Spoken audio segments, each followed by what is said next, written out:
प्यारे दोस्तों, रमजान का मुकद्दस महीना चल रहा है। ये महीना रहमतों और बरकतों का महीना है। इस महीने के रोजे हमारे ऊपर फर्ज है। बहुत ही फजीलतें और बरकतें हैं। वैसे तो रोजा रखने के बहुत से फायदे हैं और अजर सवाब है, लेकिन इसके साथ साथ सेहत भी रोजा रखने का एक अहम हिस्सा है। रोजा हमारी सेहत के लिए अल्लाह ने इतनी अजीम नेमत बनाकर भेजा है जिसका शायद कोई और चीज मुकाबला नहीं कर सकती। लेकिन हमें चाहिए कि हम रोजे को कोई डाइट या वर्जिश वगैरह समझकर ना रखें, बल्कि अल्लाह की रजा के लिए रोजा रखें। दोस्तों, आज हम आपको इफ्तार में होने वाली 3 गलतियों के बारे में बताएंगे जो अक्सर लोग इफ्तार के वक्त करते हैं। क्योंकि जिस तरह से रोजे इफ्तार होते हैं, जिस तरह से हम चीजों को जल्दी जल्दी खाना शुरू कर देते हैं, तो ये काम हमारे सेहत को भी खराब कर देते हैं। इफ्तारी के वक्त बेएहतियाती के लिए आपको नुकसान पहुंच सकता है। इफ्तारी के वक्त कौन सी 3 गलतियां नहीं करना चाहिए, कौन सी चीजें नहीं खाना चाहिए, चलिए हम आपको बताते हैं। अगर आपने इस वीडियो को लाइक नहीं किया है तो वीडियो को जरूर लाइक कर दें। दोस्तों, सबसे पहले बात करते हैं तरबूज की, जो कि रमजान के महीने में बड़े शौक से खाया जाता है। कुछ लोग इसका जूस बनाकर पीना पसंद करते हैं और कुछ लोग इसको काट कर खाना पसंद करते हैं। इसको खाने से न सिर्फ प्यास खत्म होती है बल्कि जिस्म को तरोताजा भी कर देता है। और तरबूज हमारे जिस्म के लिए फायदेमंद है, जिसका हमें लाजमी इस्तेमाल करना चाहिए। लेकिन बहुत कम लोग जानते हैं कि जितने तरबूज खाने के फायदे हैं, तो अगर इसे गलत तरीके से इस्तेमाल किया जाए तो इसके नुकसान भी हैं। दोस्तों, तरबूज में 90% पानी होता है और रोजेदार दिन भर के प्यास को बुझाने के लिए इफ्तारी के वक्त इसका इस्तेमाल बहुत करते हैं। लेकिन वो लोग जो शुगर जैसे खतरनाक बीमारी से मुब्तला हैं, वो इफ्तारी के वक्त वो तरबूज के करीब भी ना जाए, मतलब भूलकर भी तरबूज ना खाए।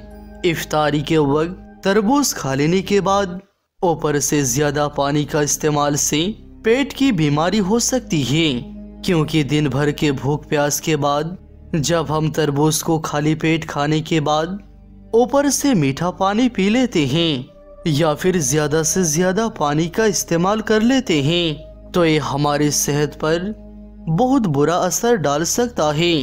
तरबूज खाने वाले एक बात याद रखें कि इसे ज्यादा रात में ना खाएं, यानी सोते वक्त ना खाएं, और ना ही दूध और दही इस्तेमाल के बाद तरबूज को खाना चाहिए।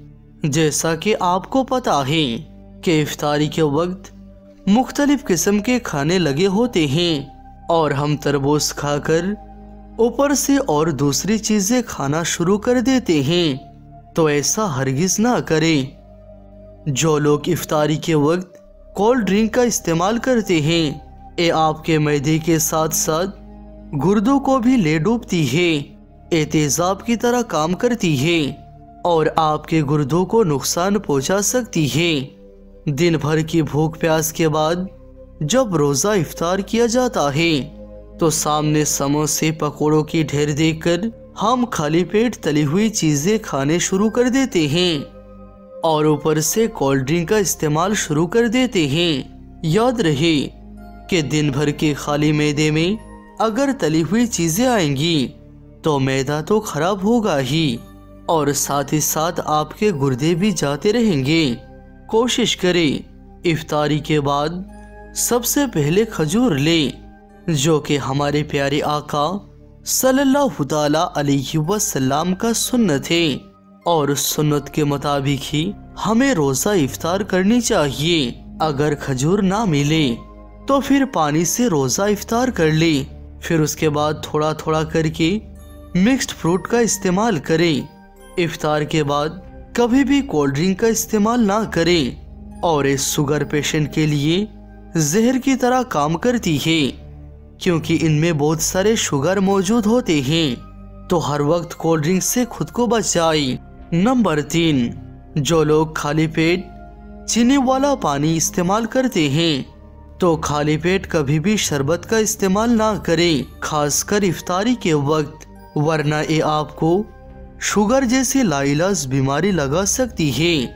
हम ये नहीं कह रहे हैं कि आप चीनी वाला पानी हरगिज ना इस्तेमाल करें, बल्कि दिन भर के खाली पेट को जब हम इफ्तारी के वक्त चीनी वाला पानी इस्तेमाल करते हैं तो हर रोज इसका मुसलसल इस्तेमाल करने से आपको शुगर हो सकती है। और ये आजकल सबसे ज्यादा बढ़ता हुआ मर्ज है जो हर दूसरे बंदे पर नजर आता है। इफ्तारी में खजूरें आप पेट भर के खा सकते हैं, इसका कोई नुकसान नहीं। ये इतनी ताकत देती है कि दिन भर के कमजोरी को ठीक कर देती है।